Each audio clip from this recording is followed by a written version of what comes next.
Essa imagem aí é show de bola, viu? E aí, formiga?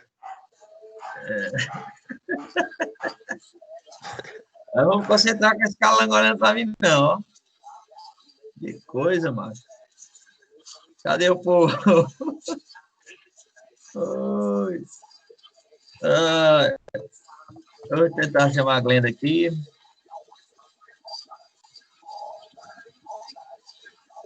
O Paulo Ricardo.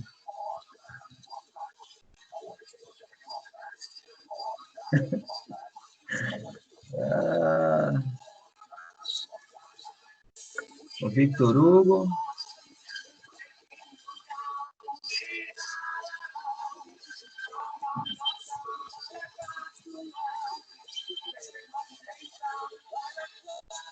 Paulo Ricardo chegou.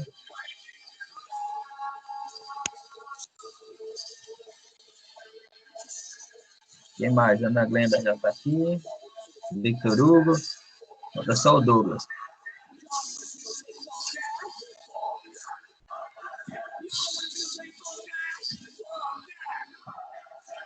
Vamos lá, né? Vamos já que nós vamos ter mais um tempinho aí,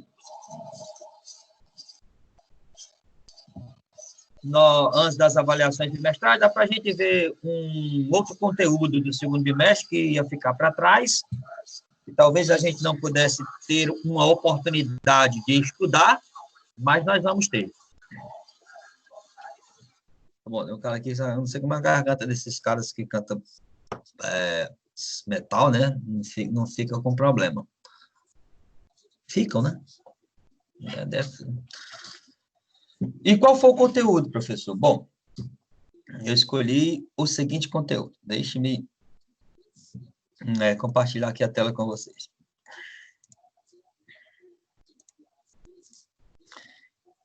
E por que, professor, este conteúdo em específico? Porque este conteúdo ele vai servir também para a história. Né? Então, conhecendo bem a base desta proposta aqui, ó, né?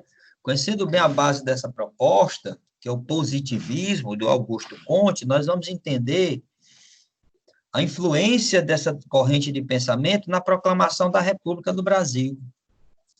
Olha o lema aí, ó, ordem e progresso.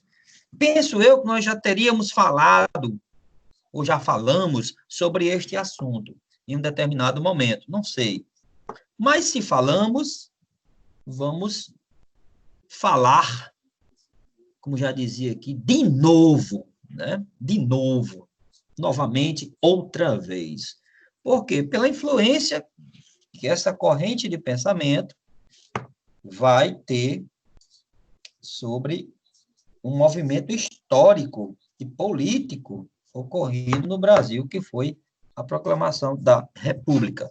Essa corrente de pensamento ela está inserida dentre outras duas correntes de pensamento filosófico da Idade Moderna, que é o empirismo e o racionalismo. Né?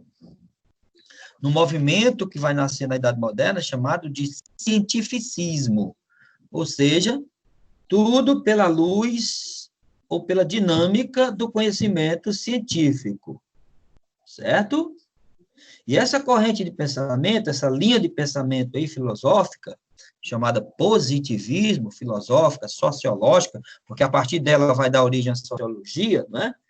De certo modo, vai dominar, ou dominaria posteriormente, tanto a pesquisa científica, viu, como outras correntes filosóficas, como nós já conhecemos uma chamada utilitarismo. Por quê, professor? Pela praticidade, pela utilidade imediata do conhecimento.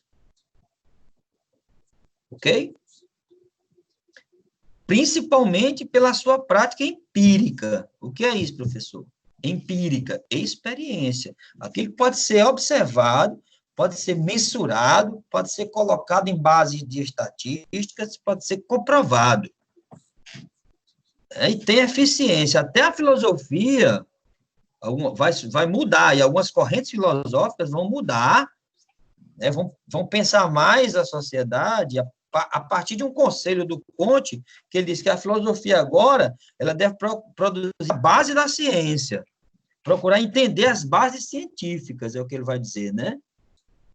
Ou seja, a filosofia, ela vai deixar aquela coisa da abstração, né? E tem uma parte da ciência que faz isso, aliás, da filosofia, que é a filosofia da ciência, e a partir daí, a filosofia ela vai mergulhar na metodologia científica, na investigação, para entender as conexões e relações entre as várias ciências, os seus princípios, os seus métodos, tudo aquilo que fundamenta a ciência. Então, quando você quer um fundamento científico, você vai na filosofia, numa parte dela, claro que a filosofia ela é imensa.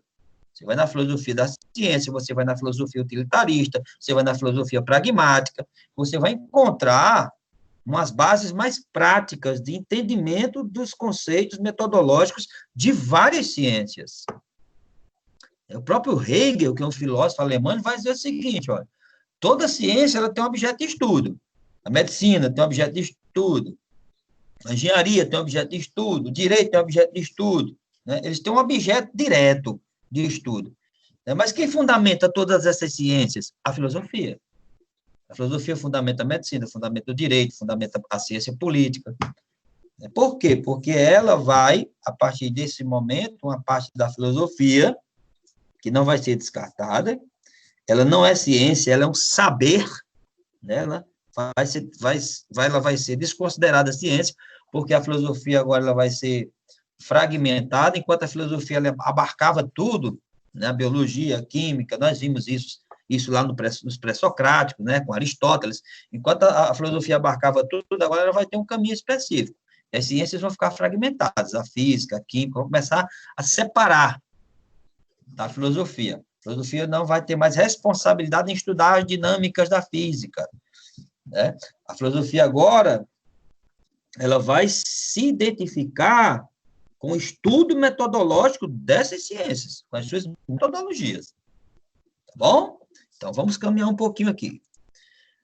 Positivismo, né? Doutrina positivista. Então, o positivismo foi uma corrente filosófica iniciada por Augusto Comte, onde as ideias de percepção humana são baseadas na observação. Olha algumas características da ciência aí, né? Da exatidão, outra característica, deixando de lado as teorias de especulativas. Como assim, professor? Que não tem evidência, que não pode ser observada, que não pode ser mensurada, que não pode ser levada para um laboratório, né? Que não pode ser transformada em si, por si, em estatísticas.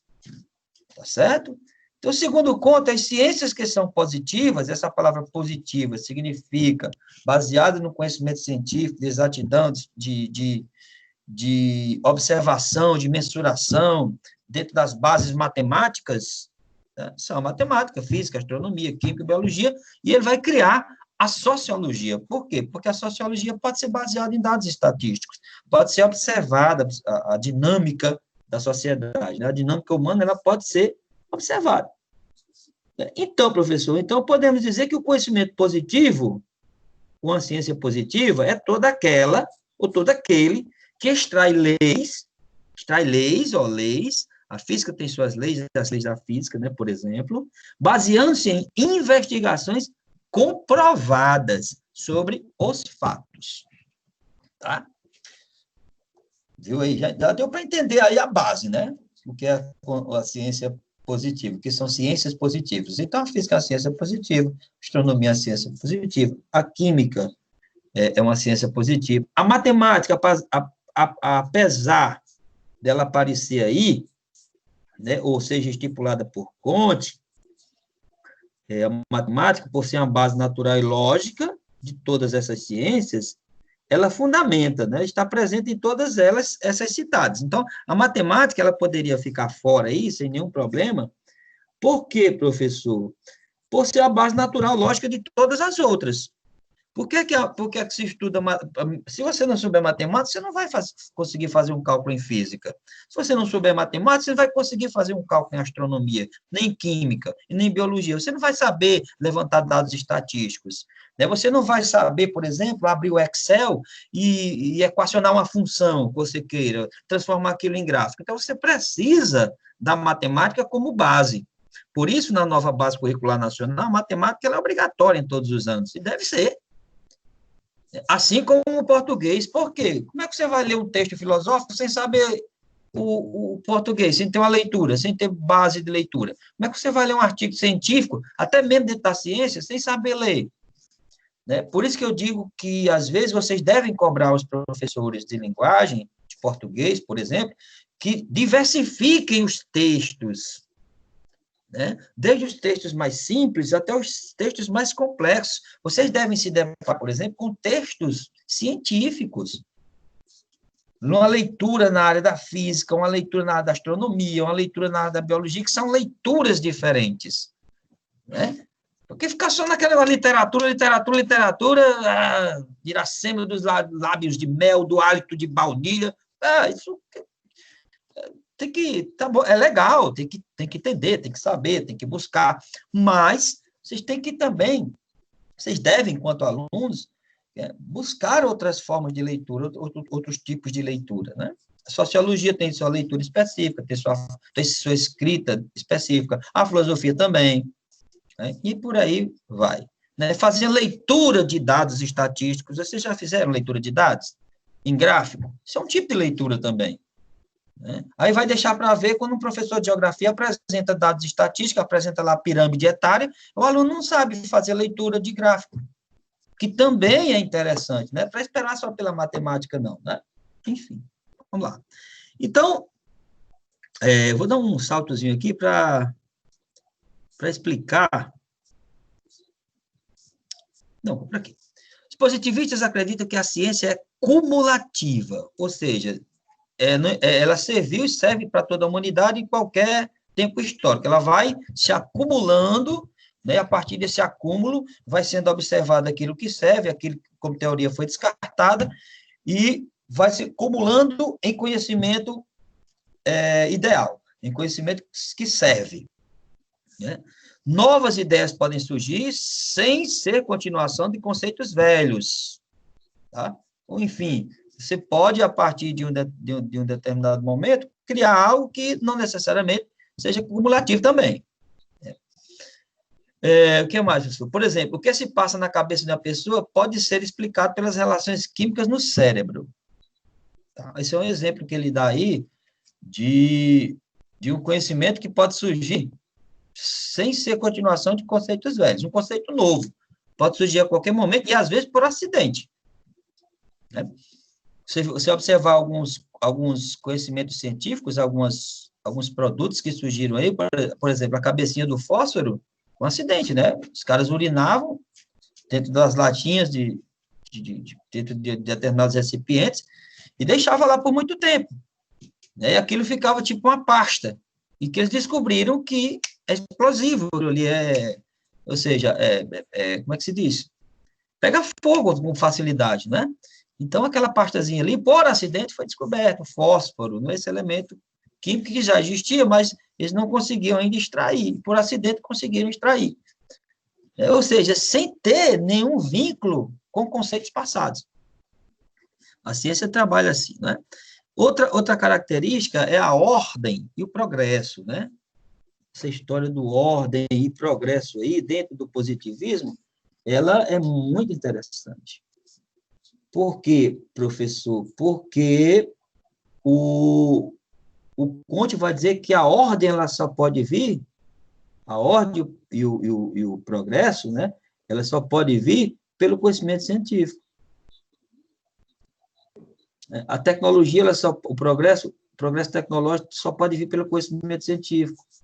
A ordem das relações sociais só podem vir pelo conhecimento científico. E essa relação, ela é muito próxima, por quê? Porque, às vezes, para você ter o progresso, você precisa manter a ordem, você precisa manter o ordenamento social, para você ter o progresso dentro da sociedade. E a sociologia, ela vai contribuir muito para isso. Né? Por quê? Porque, para ele, a sociologia deveria descobrir as leis que regem o funcionamento da sociedade. E esse funcionamento é através da ordem.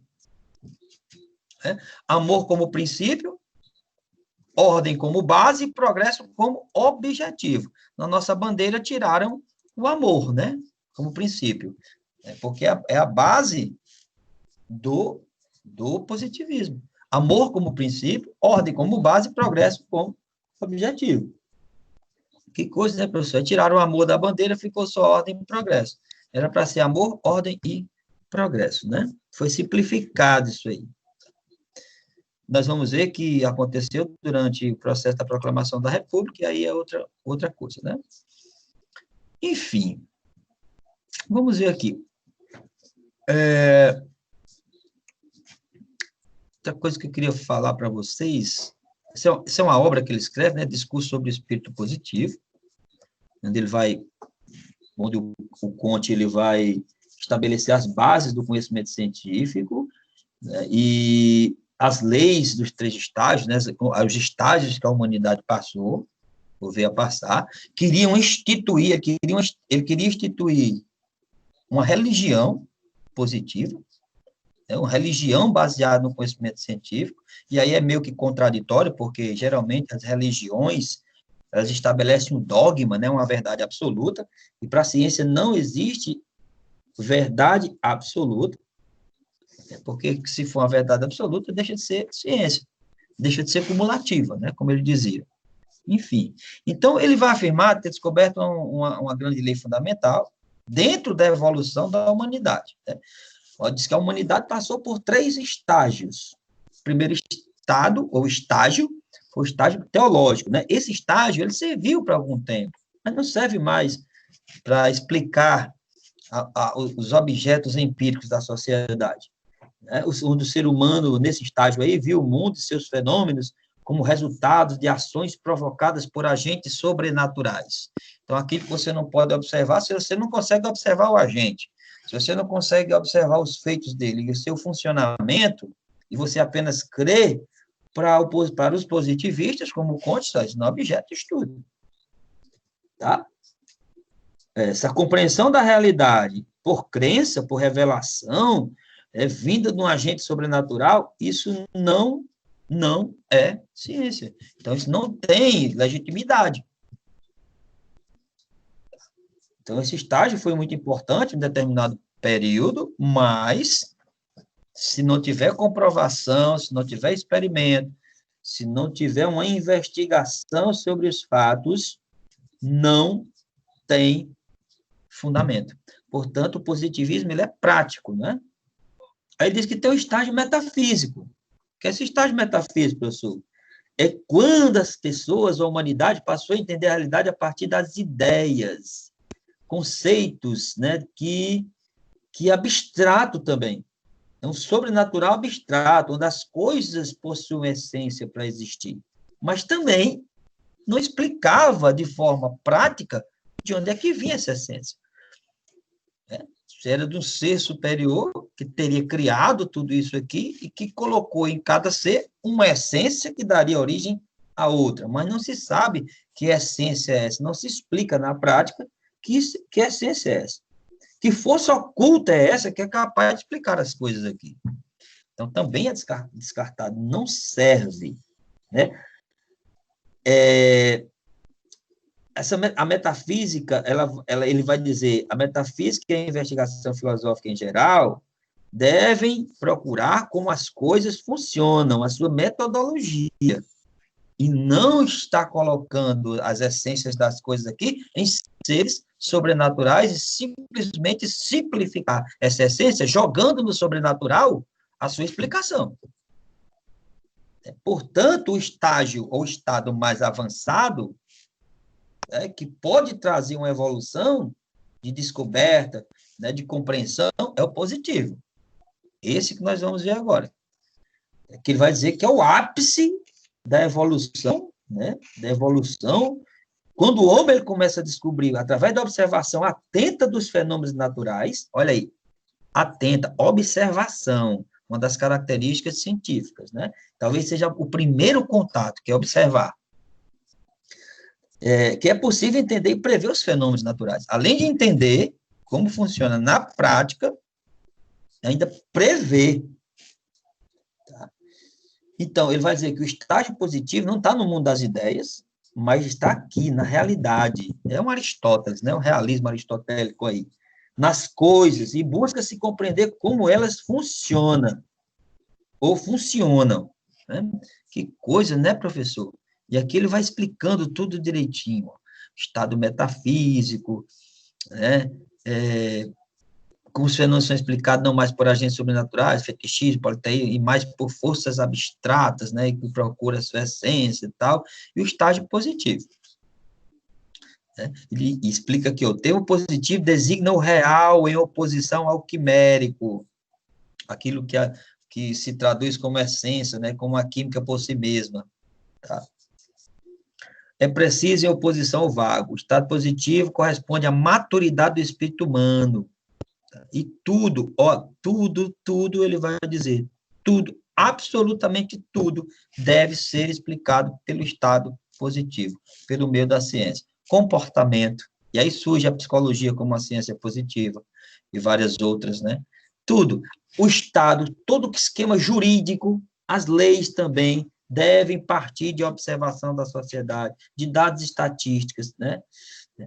Não se preocupar com conceitos, como eu já falei, abstratos, né? Mas com fatos. Então, se você observa fatos, você tem aí, você pode dizer que o direito é uma ciência positiva também. Na elaboração das leis, tem que ser elaborada através de evidências, de fatos, tá? Não deve se preocupar com o conceito de justiça, mas com a constituição dela, colocá-la na prática, porque o conceito fica muito abstrato. E aí você vê a importância do utilitarismo que nós vimos, né?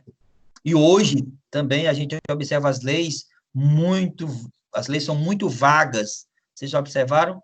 São muito vagas as leis, dá margem assim para muitas interpretações, muitas abstrações.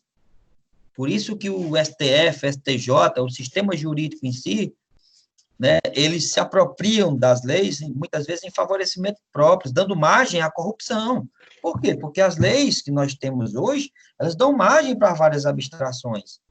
Se ela fosse mais simplificada, né, no seu objeto, no seu objetivo, nós teríamos leis mais rígidas e mais eficientes na prática. E aí você vê muita gente reclamando das nossas leis, você vê deputados esperneando aí, rasgando a cueca, porque no Brasil não tem justiça, mas nenhuma proposta de nenhum deputado até hoje está na direção de uma mudança no Código Penal brasileiro.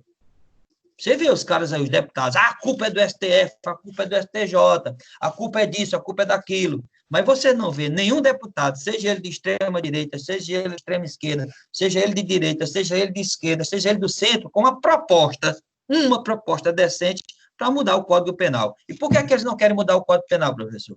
Porque para mudar o Código Penal, nós vamos ter mais leis mais rígidas, né? Assim como quer o Conte, umas leis mais práticas, mais enxutas, sem dar margem para abstrações. Quando o STF decide algo, é porque ele encontrou alguma brecha na lei. Que o sujeito lá fez uma interpretação, encontrou uma brecha na lei, abriu uma margem para a corrupção, recebeu propina e soltou. E assim acontece a nível federal, a nível municipal, a nível estadual. Mas você não vê ninguém com proposta ou um objetivo concreto, e como Kant dizia, como o positivismo é prático, de dar mais praticidade às leis brasileiras, né? Estamos falando aqui no Brasil. A nossa Constituição também. Aí o cara vai lá, o do STF, do STJ, pega lá, aí começa a abstrair, vai lá no mundo das ideias, dá uma rodeio bem grande para dizer, não, o sujeito está solto. Tá? Então, o Kant vai defender também no sistema jurídico, e ele tem uma parte que ele fala só disso, né, no sistema jurídico, esse positivismo introjectado lá, na elaboração das leis, das constituições, dos códigos civis, né, as leis mais específicas, reais, né, para que a sociedade ela mantenha uma ordem, uma dinâmica melhor. Essa é a crítica que o Kant faz a esse sistema de abstração jurídica. Né? A culpa é do STF? Também. Mas a lei favorece. porque a lei, repito, ela dá margem para abstrações, né?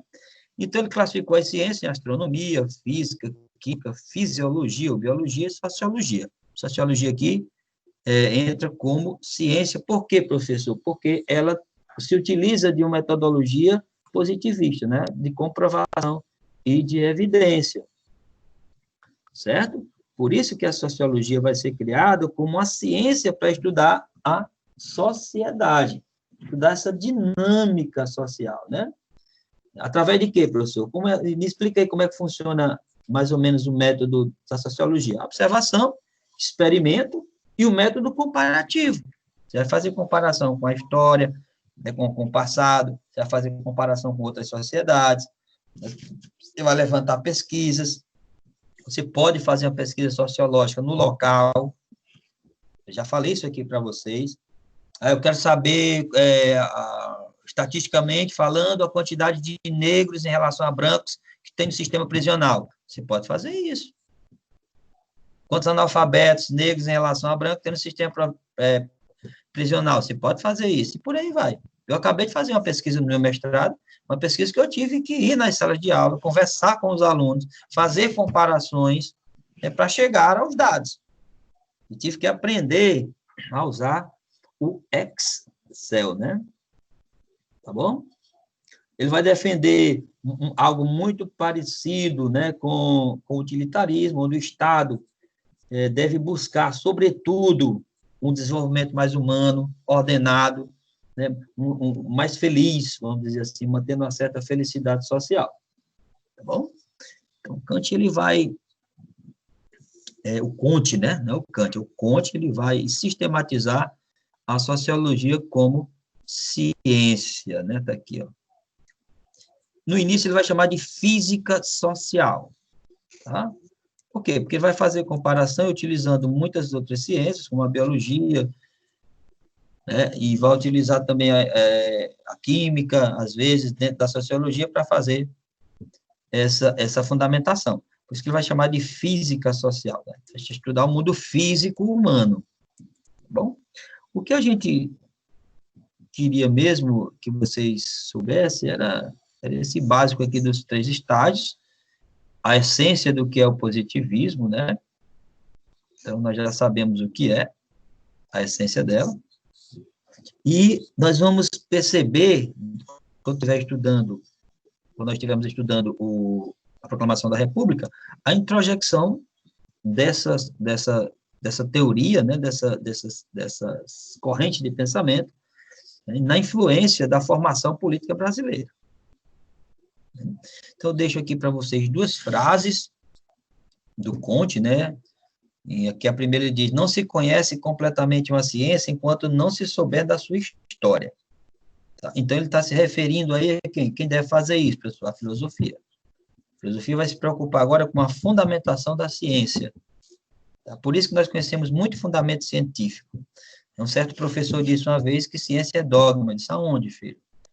E é da área da ciência, tá? Eu fiquei até meio que assustado, dizer assim, é dogma, existe verdade absoluta em ciência, verdade absoluta, então vocês vão conhecer mais na frente que não existe, né? Existe o conceito de paradigma e de falseabilidade.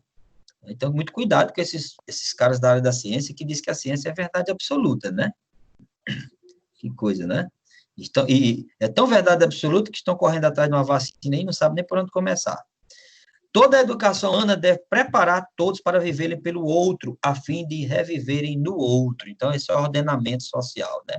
Ou seja, o que o Conte, que eu confundi o Conte com o Kant, o que o Conte está dizendo aí é que a educação ela deve preparar o indivíduo para a ordem natural de convivência coletiva, seja na escola, seja nas instituições sociais, escola, família, enfim, né?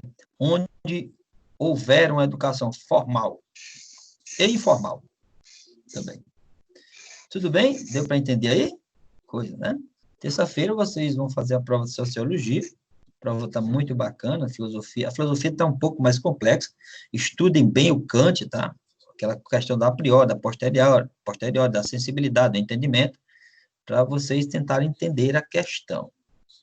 Tá? Alguma dúvida aí, meus caros? Para vocês, vou deixar aqui uma dica de filme, tá? Tá bem aqui, ó, essa aula de hoje está na filosofia moderna, tá? Corresponde a 11,9% das questões que caem no Enem, ou caíram no Enem de 2009 até 2019, até o ano passado, né? Tá joia? E aí eu vou deixar para vocês uma dica de filme aqui, ó. Eu assisti esse filme hoje, tá? Esse é o filme da quinta-feira, do professor Formiga. Vou passar dica de filmes para vocês, tá? Já assistiram esse aí, Fúria em Alto Mar? Quem gosta de filmes assim, fala sobre Guerra Fria, né? Que tem um cunho histórico, que tem, assim, baseado em fatos reais. Eu gosto muito desse tipo de filme, tá? Filme de submarino, de guerra naval, tem tudo que a gente gosta, né? Tem conspiração, tem ação, tem efeitos especiais, tem aquelas metralhadoras maravilhosas, né? Tudo assim que a gente gosta. Então, a dica de filme aí para vocês essa semana, Fúria em Alto Mar. Tá bom? Se vocês quiserem assistir As Tranças do Rei Careca, também fiquem à vontade. Alguma dúvida, jovens? Não, né, professor? Deu bem direitinho aí. É fácil compreender o positivismo. Quando nós chegarmos lá na frente, mais na frente, falarmos da influência do positivismo, mas já está fresquinho na cabeça, né? Nós já estamos na história do Brasil, vamos dar continuidade depois, a história do Brasil, até chegar à proclamação da República, a influência do positivismo, aí eu já não vou falar mais de positivismo, vou só dizer, ó, teve a influência do positivismo, aí você já sabe o que é, né, dessa ideia de ordem e progresso, principalmente, desse lema, amor, ordem e progresso, sem o amor, por quê, professor? Porque o amor é metafísico, né? O amor é metafísico, então não tem como você especular, mensurar amor, dizer em fórmulas matemáticas o que é o amor, né? Então, eu acho que por isso tiraram o amor da bandeira brasileira, né? Mas ficou nos nossos corações. Ei! Tudo bem? Tudo tranquilo? Tudo favorável? Daqui a pouco estamos de volta, né? Falar uma matemáticazinha interessante, mais light hoje, para a gente fechar esta quinta-feira. Tudo bem? Então, o professor vai encerrando por aqui. Vou tomar mais uma xícara de café, né, para ficar mais esperto. E daqui a pouquinho, estaremos de volta, tá bom? Um abração aí para vocês e até já. Fui!